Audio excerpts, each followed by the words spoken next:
उत्तर पूर्वी लोकसभा का चुनाव बहुत ही ज्यादा रोचक हो चुका है। आज चुनाव का प्रचार का आखिरी दिन है। हमारे बीच में विकास भारद्वाज जी हैं, जो कि युवा नेता हैं, भारतीय जनता पार्टी के कर्मठ कार्यकर्ता हैं। सर, क्या नजर आता है इस बार उत्तर पूर्वी लोकसभा? देखिए, सबसे पहले तो सभी को मैं प्रणाम करता हूँ। और नजर आने की बात तो ये है कि चारों तरफ जहां तक आपकी निगाहें जाती हैं, आपको हमारे सांसद श्री मनोज तिवारी जी के द्वारा किए गए कार्य चारों तरफ दिखाई देंगे। चाहे आप बात करें सीलमपुर में फ्लाईओवर की, आप बात करें शादरा में सेंट्रल स्कूल की, मेट्रो की लाइन एक्सटेंशन की, या सबोली हॉल्ट की, ऐसे दर्जनों कार्य हमारे सांसद जी ने किए हैं, जिससे कि चारों तरफ आपको उनके द्वारा किए गए कामों का विकास दिखाई देगा। क्या माने तीसरी बार हैट्रिक लगने जा रही है? इसमें कोई संदेह नहीं है। और राहुल जी, बहुत ही बड़े मार्जिन से हमारे सांसद जी तीसरी बार हमारी उत्तर पूर्वी लोकसभा से सांसद बनने जा रहे हैं। किसी भी प्रकार का हमें या किसी भी कार्यकर्ता को इसमें कोई संदेह नहीं है। तीसरी बार मोदी सरकार भारत में बनने जा रही है, ये निश्चित है। 2014 का चुनाव, 2019 का चुनाव, अब 2024, क्या नजर आया इस बार तीसरे चरण के अंदर? इस बार ये नजर आया कि कांग्रेस और आम आदमी पार्टी दिल्ली में इतनी डरी हुई है। जो पार्टियां एक दूसरे के सामने पंजाब में चुनाव लड़ रही हैं, उनका डर दर्शाता है कि दिल्ली में वो एकजुट होकर चुनाव लड़ रहे हैं। यही उनका सबसे बड़ा डर है। ये जनता देख रही है और समझ रही गठबंधन है। कामयाब नहीं है कुल मिलाकर के। देखिए, जनता पागल नहीं है, जनता सब देख रही है। जनता को सब पता है कि दो पार्टियां जो आपस में एक दूसरे को गाली देके आगे बढ़ना चाहती हैं, वो आज दिल्ली में क्यों एक हुए हैं?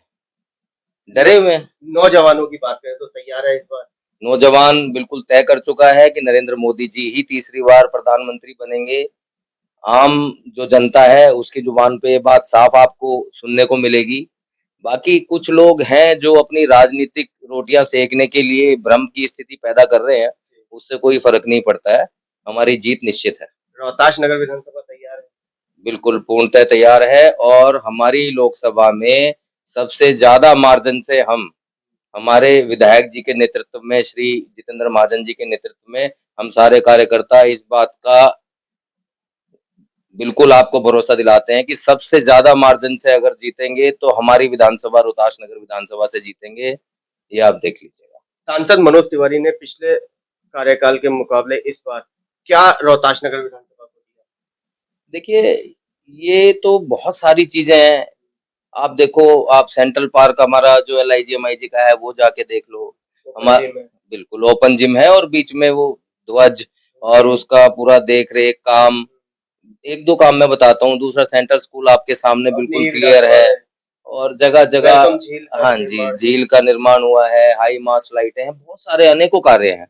कोई एक दो कार्य बताने से नहीं होगा, अनेक इतने कार्य हैं कि शायद एक साथ कोई आदमी याद भी नहीं रख सकता, इतने कार्य हैं। वही सामने कन्हैया कुमार। कन्हैया कुमार के बारे में देखो, मुझे कुछ बताने की जरूरत नहीं है। बच्चा बच्चा इस बात को जानता है कि किस तरह की राजनीति वो लोग करते हैं। पहले बिहार में चुनाव हार के आ चुके हैं। यहाँ रोड शो निकालते हैं तो उसमें कांग्रेस का भी झंडा होता है, आम आदमी का भी झंडा होता है, CPI का भी झंडा होता है। यही समझ नहीं आ रहा कि कैंडिडेट है या क्या है, किस वही पार्टी का कैंडिडेट वही है। विकास जी, देखने में आ रहा है कि जो अन्य पार्टी छोड़ भारतीय जनता पार्टी में शामिल हो रहे हैं, वो सीधा मंच पे, और आप जैसे कार्यकर्ता जमीन पे। नहीं, ऐसा नहीं है कि जमीन पे सब। देखो, जमीन पे अब हम लोग इस क्षेत्र के कार्यकर्ता हैं, तो हमें पता है जमीन पे हमें कहाँ कहाँ जाना है।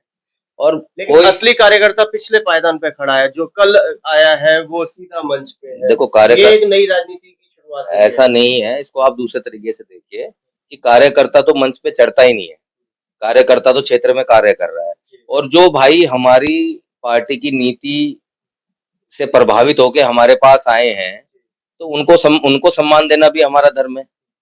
वो हमारी नीतियों को, हमारी पार्टी को सम्मान देके हमारे साथ जुड़े हैं, तो उनको भी सम्मान देना वो हमारा धर्म सम्मान कुछ ज्यादा ही मिल जाता है, आते ही सीधा टिकट लेते हैं और फिर है। अब देखो, कार्यकर्ता टकटकी लगाए देखता है। देखो ऐसा नहीं है।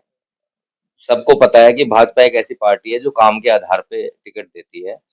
और ये तो एक तरह का भ्रम फैलाया जाता है, जी आए टिकट ले लिया, ऐसा कुछ नहीं है। और एक्सेप्शंस तो सभी जगह होते हैं। वही विकास भारद्वाज जी, बात करें ब्राह्मणों की, कहीं ना कहीं नाराज है मनोज तिवारी जी। नहीं, ऐसा नहीं है। आप कह सकते हो कि 1 या 2% जी। जिन्हें आप कह सकते हो कि वो नाराज हैं या कुछ भी हैं। देखो, 100% तो कोई हो ही नहीं सकता, विश्व में संतुष्ट नहीं हो सकता। तो 1-2% लोग हैं जो कि और पार्टियों की समर्थक हैं, वही लोग भ्रम फैला रहे हैं, ऐसा कुछ नहीं है। ब्राह्मण समाज पूर्णतः सांसद मनोज तिवारी जी के साथ है, कोई भी इसमें संदेह नहीं है। और इसका रिजल्ट आपको 4 जून को पता चल जाएगा, सारी चीजें क्लियर हो जाएंगी।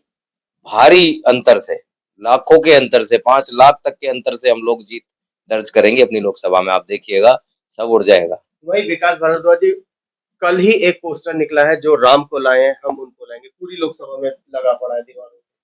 क्या कहना है ये तो इसके लिए? भावना है, अब किसी राम भक्त ने लगाए होंगे, अब उसकी अपनी भावना है, जो राम को लाए हैं हम उनको लाएंगे, इसमें क्या गलत है? तो ये अपनी अपनी भावना है, अगर किसी राम भक्त की ऐसी भावना है, उसे लगता है तो वो लगा सकता है, लगाए। क्या अपील करेंगे? मेरी अपील तो ये है कि राष्ट्र हित में वोट करें, और वोट जरूर करें। मतदान बहुत जरूरी है, अपना ये आपका अधिकार भी है और आपकी ड्यूटी भी है कि सही सरकार को चुनने के लिए आपका वोट बहुत ज्यादा जरूरी है। एक एक वोट जरूरी है, मतदान जरूर करें, यही मेरा आप सबसे निवेदन। ये थे हमारे बीच में विकास भारद्वाज जी, जिनका साफ साफ कहना है कि मनोज तिवारी ने वो कुछ दिया जो आज से पहले इस लोकसभा को नहीं मिल पाया, और निकट अगर भारी बहुमत से यहाँ पे विजयी होते हैं तो निश्चित रूप से यहाँ पे मनोज तिवारी जी कार्य करके दिखाएंगे। ये 4 जून को पता चलेगा कि कौन जीतता है कौन हारता है। कैमरामैन पवन शर्मा के साथ राहुल शर्मा, भारत टीवी।